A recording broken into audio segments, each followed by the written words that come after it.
And a little bit of treble. Got it? Case back to work, and you can't understand how people always seem to get into a jam. You can't. At the time we made a killing on Broadway, strike all the iron so hot that it's red.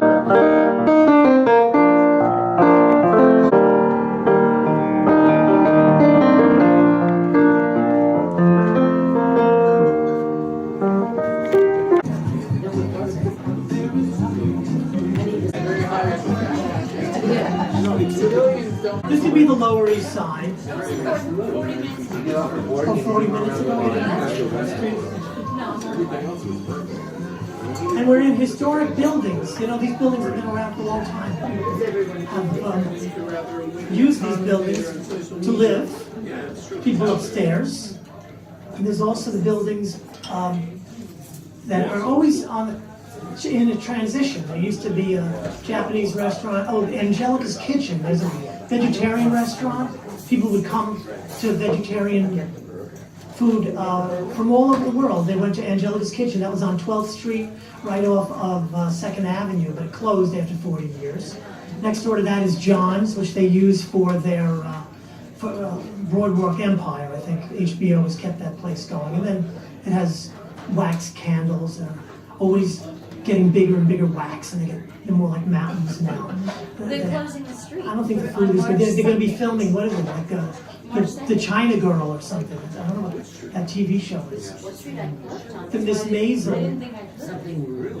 The Miss Maisel show. The Marvelous Miss Maisel is where the Williamsburg Center is. So a lot of my songwriting I can attribute to the WAS Center and to the La Mama and especially to Sidewalk. But those are all relatively recent because I've been around for, I realize I can fit into 7 decades. You know, the 50s, the 60s, the 70s. And where we are is particularly apt because that's where new songs got discovered, at the piano. They would have scores.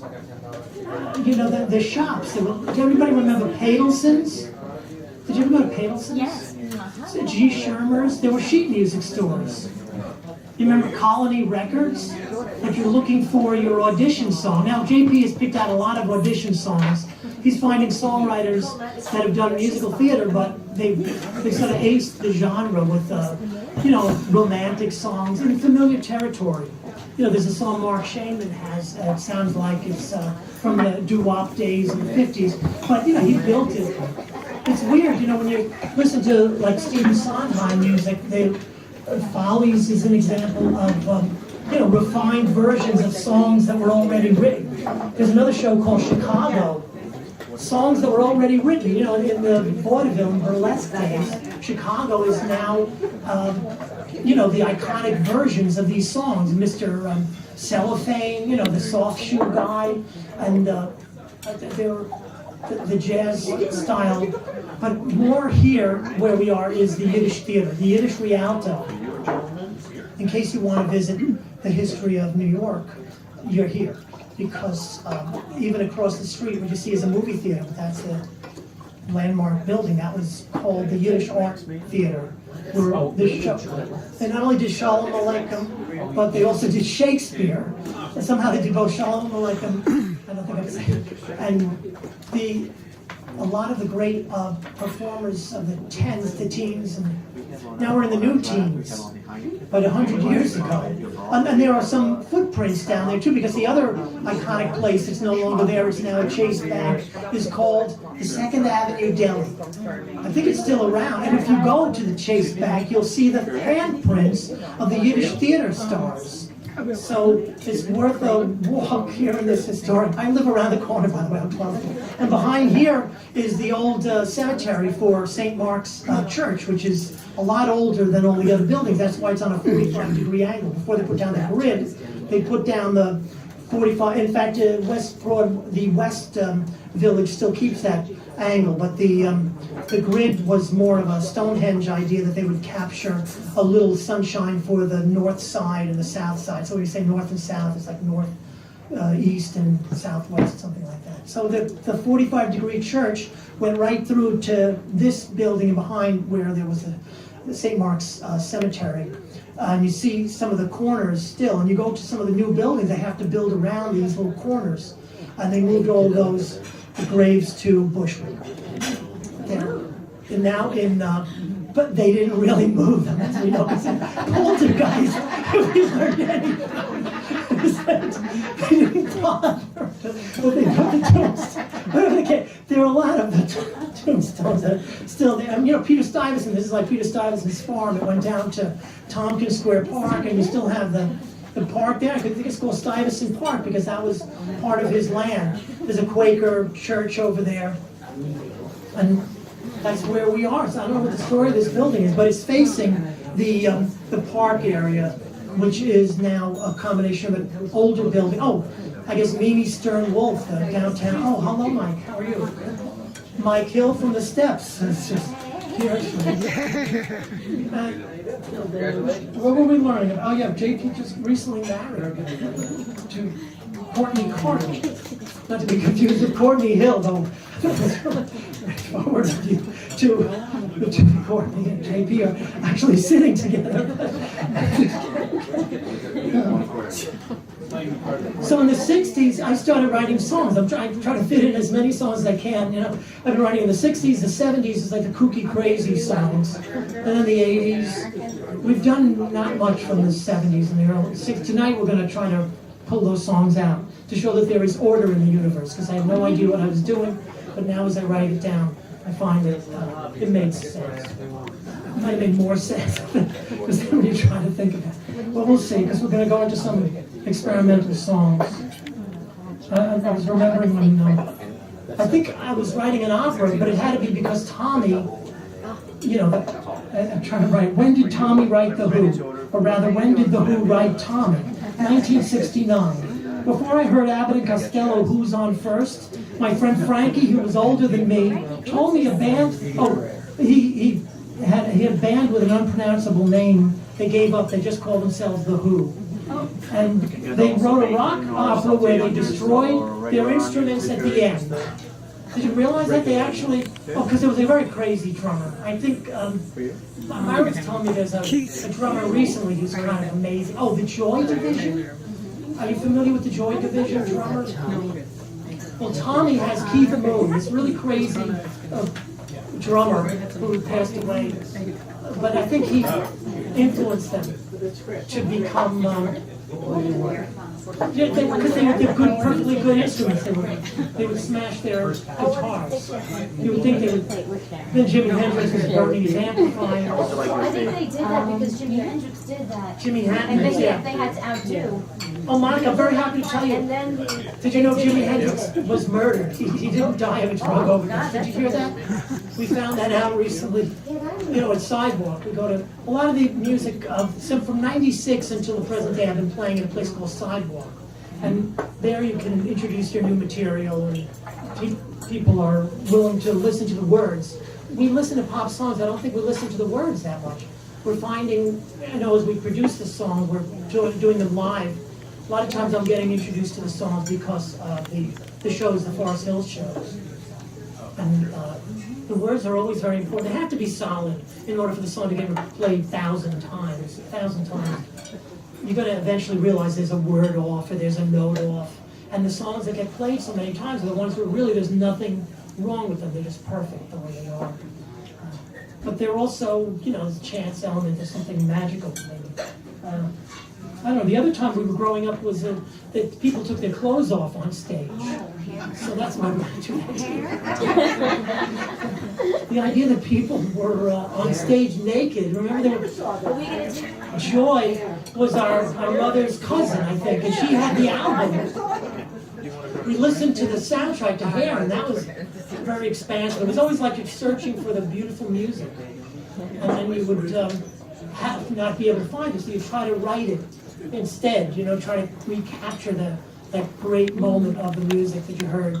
Big influence, I think, was a song called Love Potion Number 9. I'm realizing a lot of these early songs were trying to duplicate that. And then, the different history of that song in order for it to get to be a hit in the early 60s has already been a hit for somebody else. There was a group in the 50s. Does anybody know about Love Potion Number 9? I'm wearing it tonight. I'm wearing it tonight. You're wearing? Oh, yes. That's from Love Potion Number 9. Do we have, let's see, there's Love Potion Number 9 by Chanel. And there's The Seekers. But these guys that did it in the early 60s, they drove it in such a way, and it became a tremendous hit for a group. It's like a lot of what we get is filtered from a smaller label. Maybe even what Elvis Presley would do would be music that was played by other people, on a smaller label. But the things that went over the top, the big pop hits, are the ones that came. They're filtered by the Wrecking Crew. The idea that a lot of those pop songs are played by all the same band members. I've seen this documentary, thanks to Sam forcing us. We got the sense that all those hits of the 70s and the 80s were one band. What's Love Got to Do with It, or Share Gypsies, Tramps, and Thieves. These are my highlights of those eras. But there was one band. It wasn't like when we were growing up that the Beatles were really playing their instruments, and I thought that was maybe a wonderful thing, that the Beatles actually played their instruments. Oh, hello. Gee, John, what are you doing here? You have a show to do. All right, it's nice to see you. I was just wondering about the Beatles actually playing their instruments versus the Wrecking Crew playing everybody else's songs. Those weren't the interesting ones. It was like the idea that the Beach Boys, I guess, played, and the Rolling Stones. Simon and Garfunkel. They must have brought, Columbia had their crew of people. I guess even Bob Dylan would get some, whoever the Columbia artists were.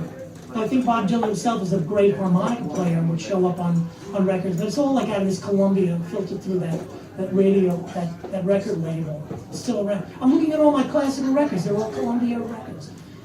Very rare. Capitol. Pardon? Decca, a few Decca records. Got some operas. Columbia Decca Capitol. So we're looking at a life of songwriting that's spanned 7 decades. Because if you figure you're part of the 50s, we're product of I was President Eisenhower, okay? I was alive during the Eisenhower years, and then we went through an era of assassinations that seemed to come one after the other. I'm realizing I was in kindergarten when we were sent home. I sent everybody over the intercom, and my mother's ironing, and she's very concerned, and I think there was a scare also that we'd have bomb shelters. So what time is the show starting? We're going to do 10 minutes? You're ready for quite a while. So there's more to talk about, I'll tell you. We talked about hair, we talked about The Who inspiring us to write operas and telling stories. Hi.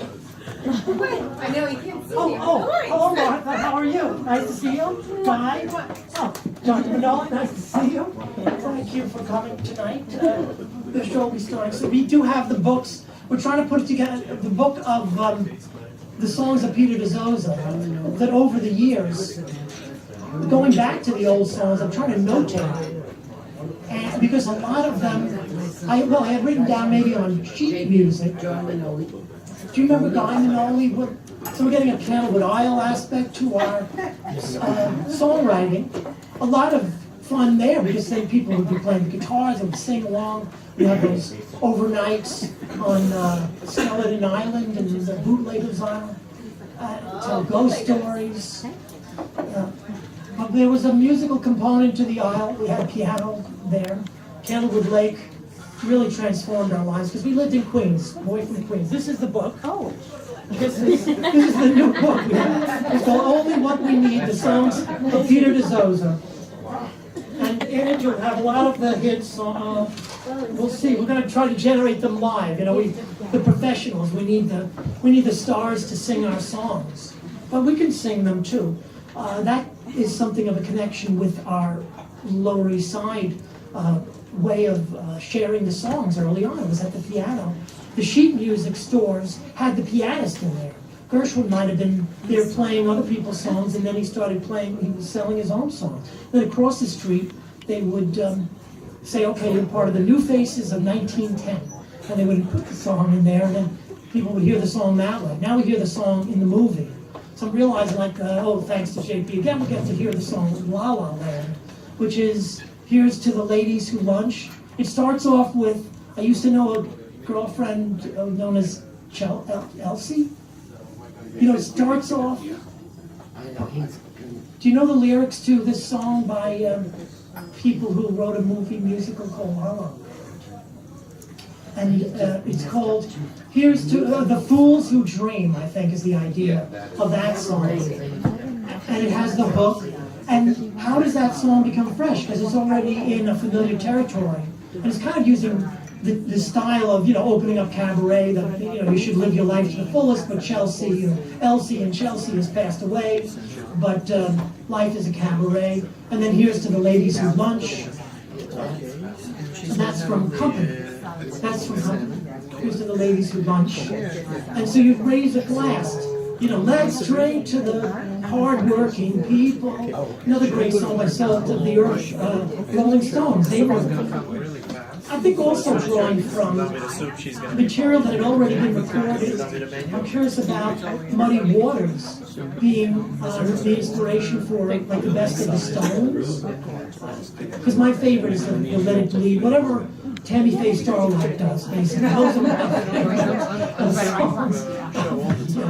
The Rolling Stones, and so much of that, it's just that you get their intellect, though. When you look at those words, I guess the Stones are the most shocking of lyricists. You know, they wrote lyrics that had a lot of impact and meaning, but the way he was singing, I guess, was somewhat affected by how, you know, the inspiration he was getting from Muddy Waters, from New Orleans.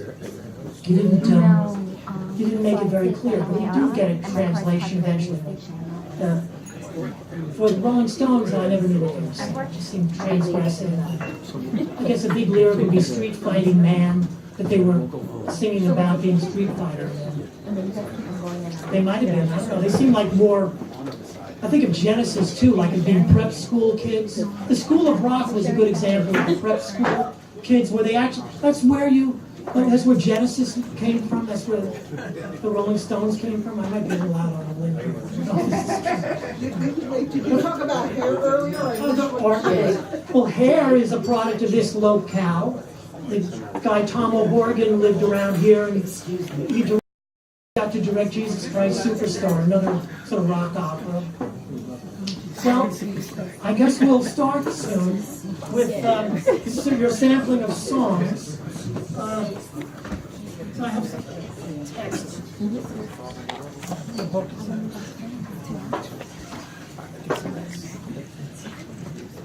I think I started writing because there were no songs.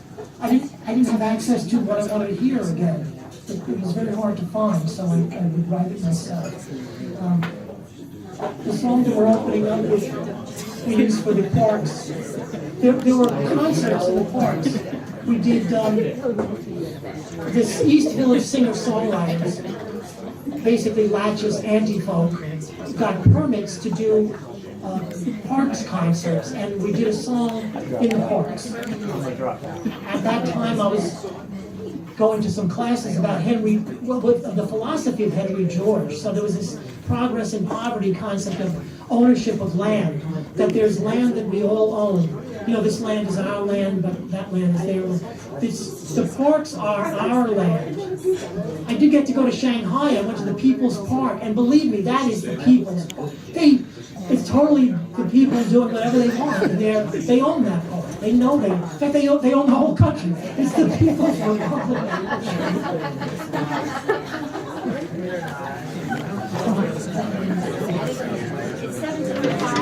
It's 7:25, okay. All right, we're nearing that point. In fact, I got a pickup put into this guitar by somebody named Chris Kush. There was Mojo Guitars, and I brought the guitar there, and he stuck a pickup in it, but now it's coming out. So, and Chris is still around, so I'm gonna go back there and ask him to fix it for me. We did it at the park. Are you gonna do 3 minutes? People. Oh yeah, 3 minutes, get settled. So, okay, this is the problem, Chris, he's not here right now. 99 in Tompkins Square Park. It was earlier. Yeah. So the sidewalk era, because there's an earlier era, which was the BMI Music Theater Workshop.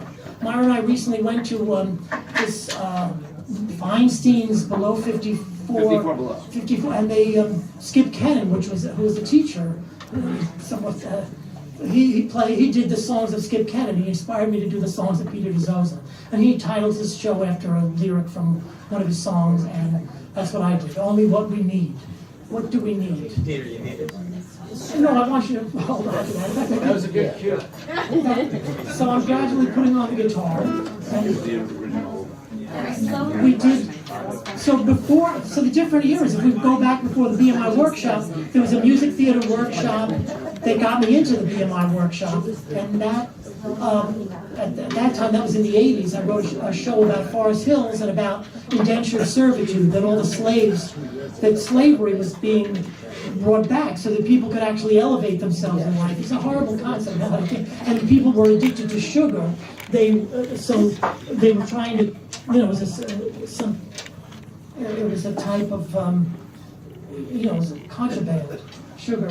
But this poor fellow was addicted to sugar, and he was indentured servant to the master. And of course, the slave becomes the master eventually, and they leave and start their own business. They start a hair salon, and the master and his wife who lived next door, because he was going to get married to somebody else, she wandered away. That show is called Kingdom Come. So we got into these shows that then contained the songs, writing because of maybe the rock opera concept, and then later on doing some musical theater as a music director. Because of a job I had, a city controller job, I got to be like the assistant music director for Joseph and the Technicolor Dreamcoat, and A Day in Hollywood, A Night in the Ukraine. It introduced me to musical theater more, because I was coming from it, from the love of movie musicals, MGM musicals.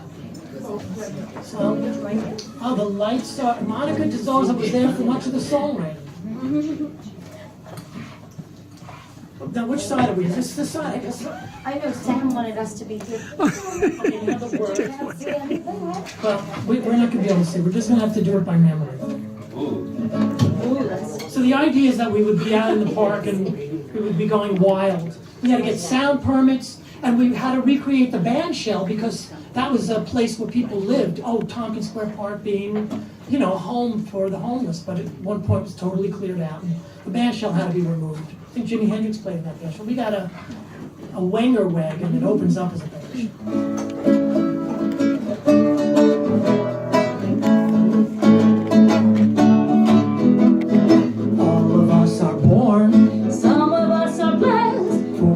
In America, America's the best. Some of us are rich, some of us have more. everyone's invited to Step up and take the floor. We have the choice to stay upon the shelf or go for an expression of the self. as we till and farm the land and build upon the earth. Remember the land where on is free. Gather in the park, let's join our hands in peaceful revelry. Yow! This land is your land, that land is our land. When we want to grow, Oh, when we travel far, we act a little arrogant, but that's the way we are. Still we're going to grow, bigger than before, 'cause that's the dream sustaining us. We like to go for more. We have the choice to spare our work. yes, or hang around and be a total jerk. As we till and farm the land and build upon the earth, remember the land where on is free. Gather in the park, let's join our hands in peaceful revelry. Open your hearts, belong to open minds, open to the sunshine. Open hearts, belong to open ears. When we want to find a home, our home is here. Wander land and